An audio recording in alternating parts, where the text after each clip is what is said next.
This is James Lindenschmidt. I'm here. I'm from GIK Acoustics, and I'm here with Zach Adam, and we're doing a lot of work in Zach's studio in Nashville.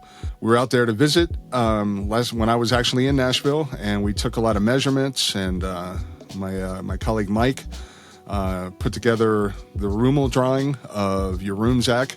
And now we're going to look at the same drawing here, but this time we're going to talk about the treatment strategy that we've got going on here. And, you know, as you can see, there's quite a bit of treatment in this room. So what we're going for is, you know, this is a pretty typical approach in terms of like the overall ideas that we're after for a project studio. In this room, you'll be able to mix, you'll be able to master, you'll be able to record, you know, mostly overdubs, you know, things like that. You're probably not going to record full bands in here, you were saying. Nope. You know, it's too small. Right, exactly. Yeah, it'd be hard to get a drum kit in there, right? But we're going to start with the GIK products that you've already got, that you've had for a while. Yep. And those you have, as I recall, you have 6 of our 242 panels, and then you've got a screen panel. So with the 242s, what I've done is I've taken 4 of them, and I've put them on your rear wall ceiling right here, you can see. And the reason I put them there is the 242s are thinner panels, and that's where people are hanging out and playing, so that's probably where we want a little more ceiling height. And then the other 2 I've got sort of tucked in the center on the sidewalls at the top there. You know, the other thing to tell our viewers here is that the ceilings that you have are angled. The center spot here is actually flat, but then starting about here, it angles down a little bit. And then same on this side over here, it angles down. And then Mike's got these little objects in here just to kind of show where the ceiling is. So if you can sort of imagine the ceiling, you know, being angled from, you know, the full height here down to there. So both of those sets of panels are going to be angled to follow the ceiling there a little bit. So yeah, so we've got 4 of the 242s here, and then we just put 2 more on the sidewalls at the top here, right underneath the flat ceiling. Just to sort of cut down any echo going on up there. And then the other thing that you have is you have a screen panel, which is a portable device, and that's going to go right there on the left side, right in front of your window, since we can't mount panels there. And we'll talk about these panels here next to it in a little bit, but for now, that's a really good place to put it. And it can just sort of stay parked there in front of the window. It'll get those early reflections when you're listening and mixing. But you've also got a movable panel if you need it. You know, if you want to, you know, like I don't want to block that view. Right, exactly. Yeah, yeah. You can sort of put it up when you're mixing or something like that if you need it. And then also, you know, maybe you're recording 2 performers at once. You can sort of put that between them to sort of get a little more separation. You've got some flexibility there to move it around. And then pretty much everything else is new. So let's talk about what we got going on. So there's a view of your front desk, sort of the front part of the room. We're going to start with the corners because those are pretty easy. We're going to go with soffits in the corners. There's 2 stacked up in each corner. And then if we go around and look at the rear, there's our soffits in that rear corner there. And then there's the other soffits. And, you know, soffits are always my choice when they fit for bass traps. You can't really do any better in a corner than a soffit or a stack of soffits, just because they're the largest ones, you know. I mean, there's no like magic or different technology as far as like the different bass traps. It just comes down to how big is it, really, is kind of the main determining factor of its performance. And with the soffits, they're thick. They're like 16, 17 inches thick. And they've also got quite a bit of surface area because there's 2 sides to them because of the square. One objection to them sometimes is, they kind of look boxy. And that's true, I think, if that's all that's in the room. Having those big boxes in the corner is kind of weird. But in your case, we're going to have a lot of panels right next to them. So that kind of offsets that a little bit. It works out really well. So yeah, soffits in the corners are kind of a no-brainer. From there, let's talk about early reflections for the mix position. And once again, I'm back in this view because we can see a little bit better here. And by early reflections, I'm talking about when you're listening to the speakers. The sidewalls? Yeah, the sidewalls and also the ceiling. In other words, when you're listening to the speakers, you're going to hear the sound coming from the speakers straight into your ear, right? Shortest distance between 2 points is a straight line. Same idea. But then a few milliseconds later, we're going to start to hear those reflections in an untreated room from nearby surfaces, and the sidewalls and the ceiling in this case. So that's why we're going to use these monsters here. And here you can see them on the right wall, the full-size ones. We've got 4 of them. They're going to be stacked vertically on the left side, and we're going to have basically a wall of absorption there. Normally, we would like to do the exact same thing on the right side, but like we talked about earlier, in your case, you've got the window there. So we're going to use the square size, which will fit in the space we've got available, and then you've got the screen panel there in front of the window to sort of offset that. And then up on the ceiling, we're going to do the same thing up there. You can see them. These 4 monsters up here. And exact same role for those. Those are all about getting those early reflections and bass trapping too. They're monsters, so they're thick. They're really good bass traps as well. And we're going to go with those up there. And that's all about just making everything that you hear better coming out of the speakers in terms of clarity, in terms of accuracy. The extra bass trapping is going to help.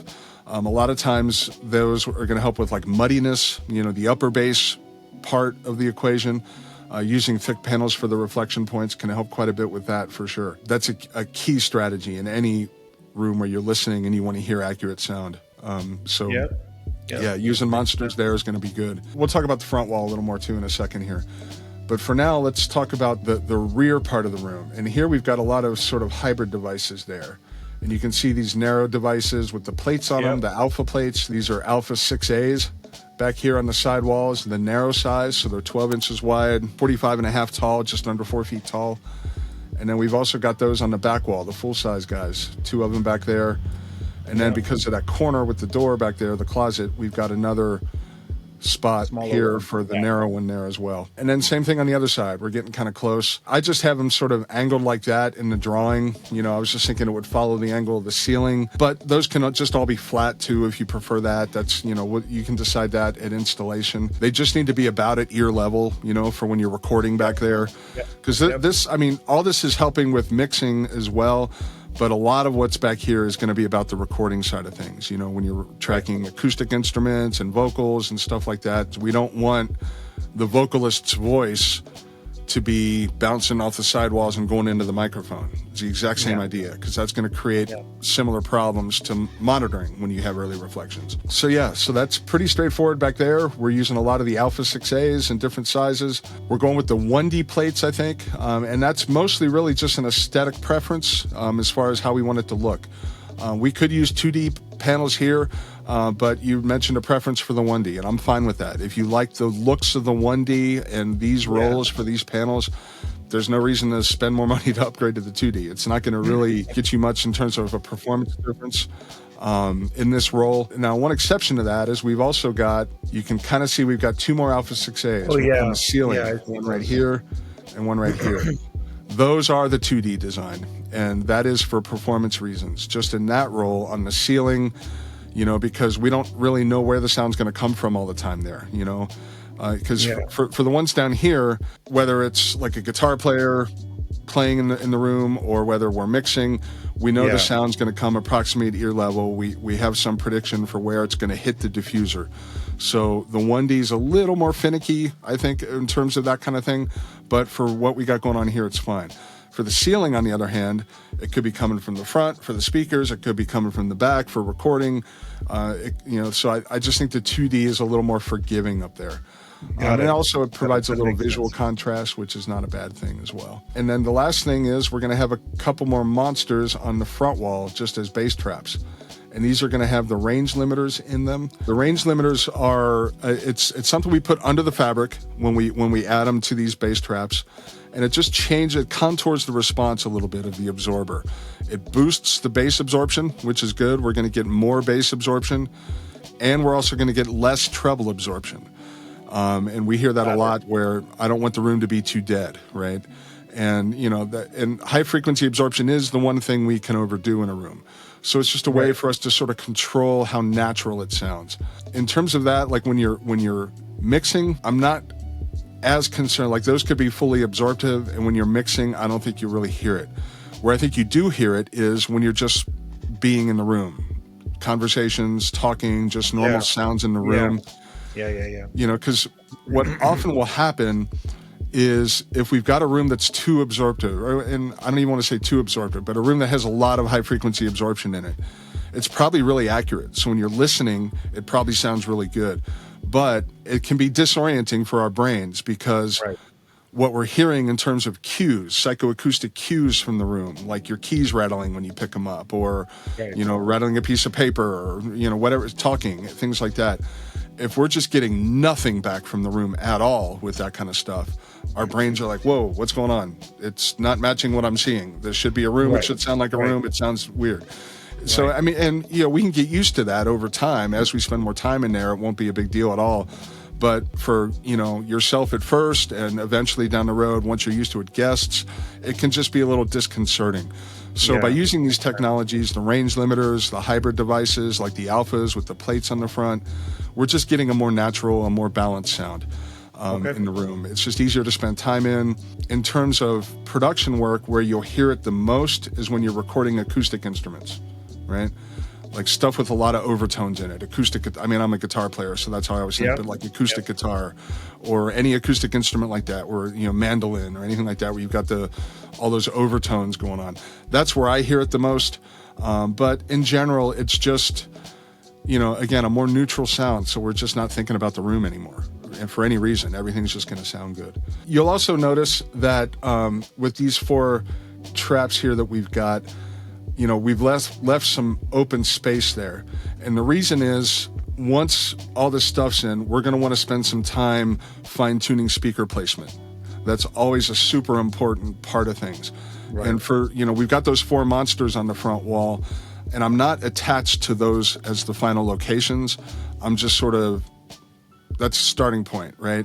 We'll have some flexibility to move things around, because a big part of this is making sure the speakers are in the right place.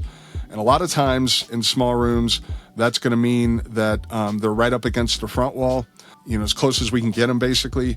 And if that's the case, we don't want to have a panel there, so we can't get it that close. If that's where the speakers end up being, it's usually going to be better to have the speakers right up on the wall with bass traps next to them, as opposed to out a little bit from the wall with bass traps behind them. Point being, this just gives us the most flexibility.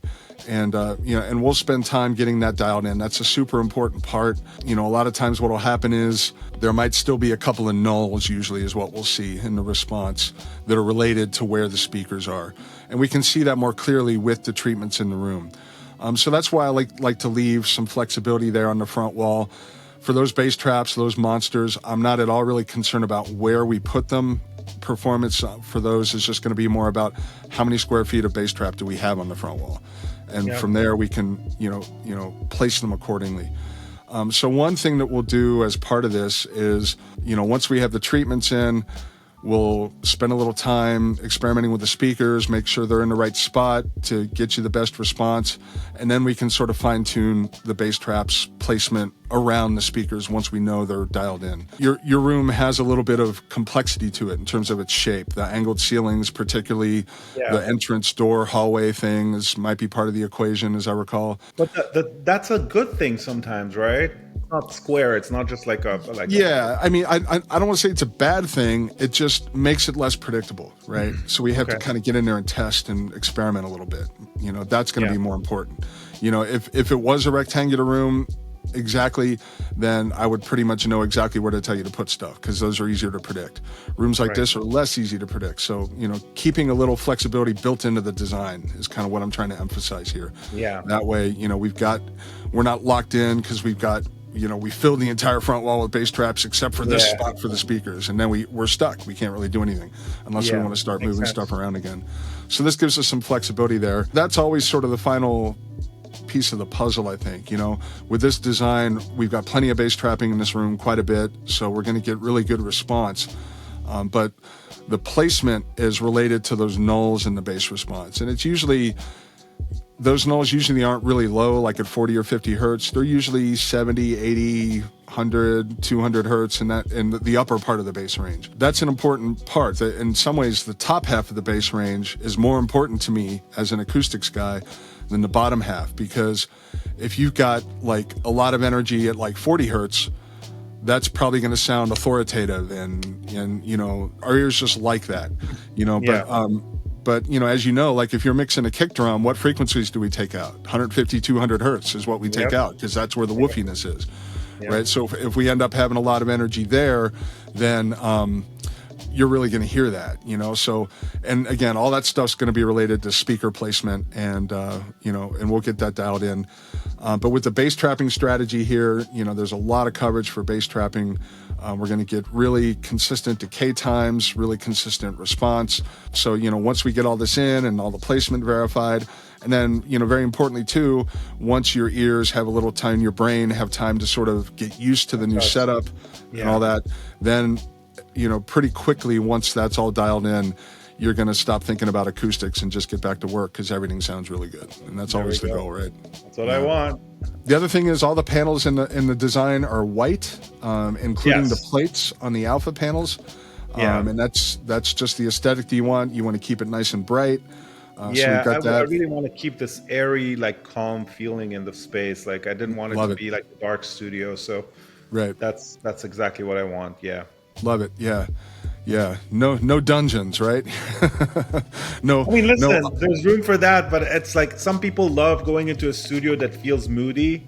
I like it to feel like nice and easy. No, I get it. No, this is going to be a great room, man. I'm excited to get it, you know, can't wait. Get everything in there, get the installation in, you know, get all the placements dialed in, and then turn you loose and get you back to making music. That's going to be awesome. There you go. More importantly, see the smile on your face when you're listening to it. That's the main thing. I'm already smiling, so you're already smiling. There we go. So we're a step ahead already.